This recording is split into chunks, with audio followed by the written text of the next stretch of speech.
우리 야권 인사 쪽, 야권이란 말이 참 슬프네. 예, 동정도 좀 살펴보겠습니다.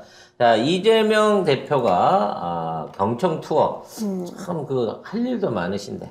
자, 당원들 말을 듣기 위해서 경청 투어를 하고 계시다고 합니다. 볼까요?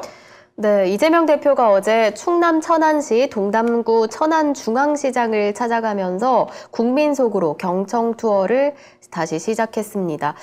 이재명 대표가 이렇게 부지런하고 강인하게 나와 주셔서 저희는 참 다행인 것 같아요. 그리고 진짜 시민들하고 당원들하고 소통하려는 자세를 이렇게 꾸준히 보여줘요. 네. 이건 이건 당원뿐만이 아니라 어. 천안중앙시장에 가가지고 다 온 거거든요. 근데 국민 속으로 경청 투어. 그러니까 거의 대통령의 행보를 하고 계시는 거죠. 대통령이 지금 없으니까. 대통령이 없으니까 우리 이재명 대표님께서 대통령을 하고 계신 거잖아요. 그래서 시장에서 막걸리 마시고 지역 화폐로 물건을 사고 이런 식으로 하면서 있었습니다. 네. 그래서 지지자들하고 함께 간담회 가진 영상들도 올라오고 그랬었는데요.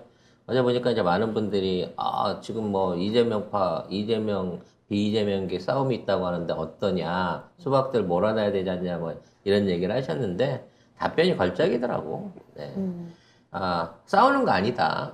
당이란 게 사람들이 모여 있는 거라 여러 의견이 있을 수 있지 않느냐.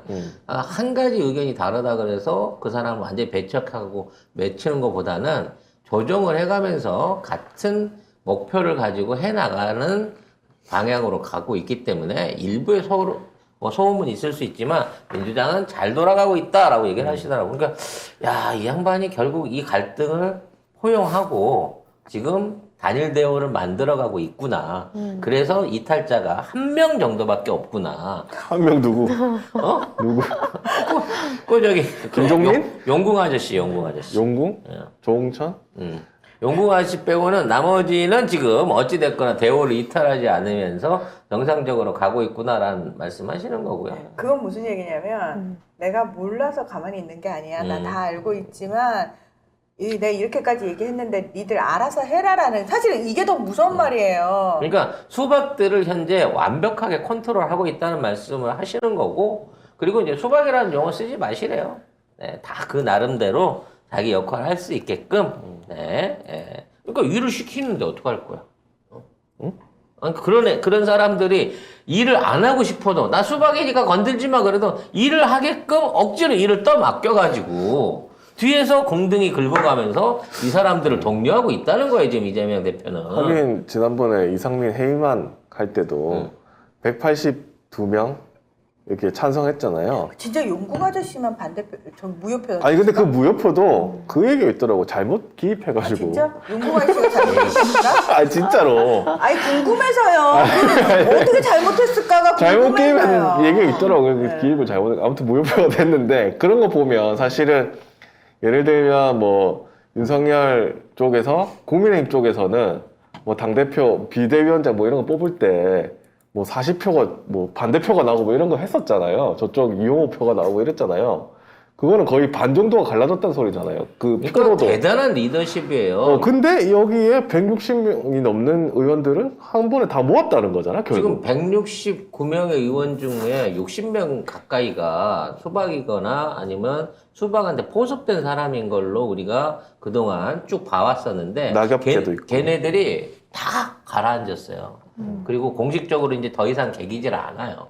심지어 박쥐까지도 지금은 이재명 대표한테 개기질 않습니다. 그만큼 한번 개겼다가 작살났잖아. 유시민 전 장관이 글을 쓰는 바람에 조금 박해는 왜 그럴까? 그 원투가 나오는 바람에 그 좀 조용히 하더라고 약간. 그리고 지금 이와 관련해서 이제 이해찬 전 총리의 복귀설도 지금 나오고 있고요. 유시민 장관의 적극적인 등판 이런 것들이 이어지고 있고 사표를 던진 주진은 별로 그렇습니다만 총수를 비롯한 지금 인사들이 TBS에서 나와서 아마 모종의 활동을 본격적으로 개시하게 되면 내년도부터 적극적인 대여 투쟁이 가능하지 않을까. 이 예산안만 일단 한번 수정안으로 또는 아예 완전 부결돼서 작년이랑 똑같아도 난 상관없어.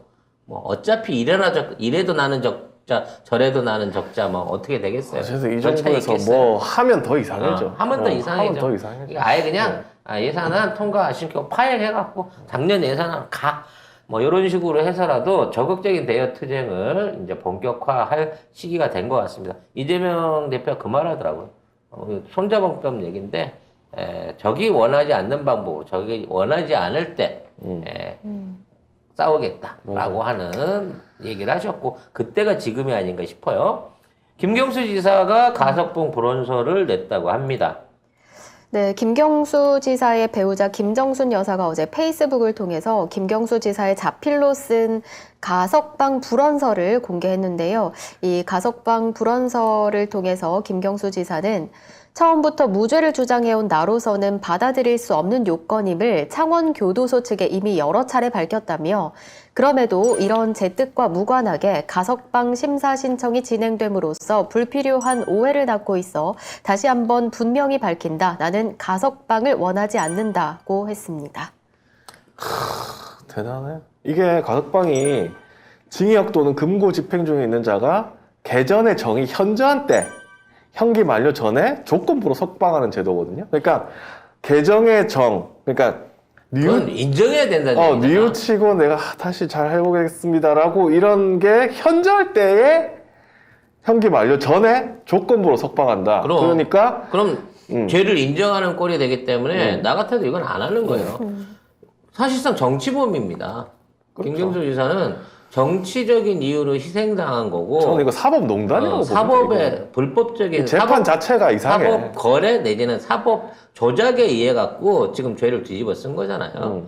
그러면 이걸 갖다가 반성하고 인정합니다. 사회 나가서 안 그러고 살겠습니다. 라고 나온다고 하는 거는 도저히 자존심상 있을 수 없는 일이거든요. 말도 안 되는 있을 수 없는 일인 거죠. 이런 분이 양심 쓴 겁니다. 따져놓고 보면.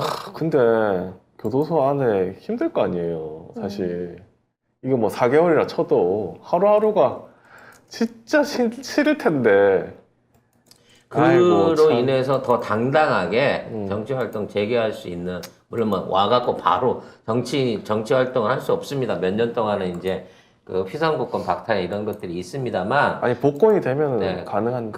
그러면 이 정권 안에 되겠니? 안 그럼에도 불구하고 일단 나오시게 되면 그 역할을 하실 수 있거든요. 선출직만 안 나가면 됩니다.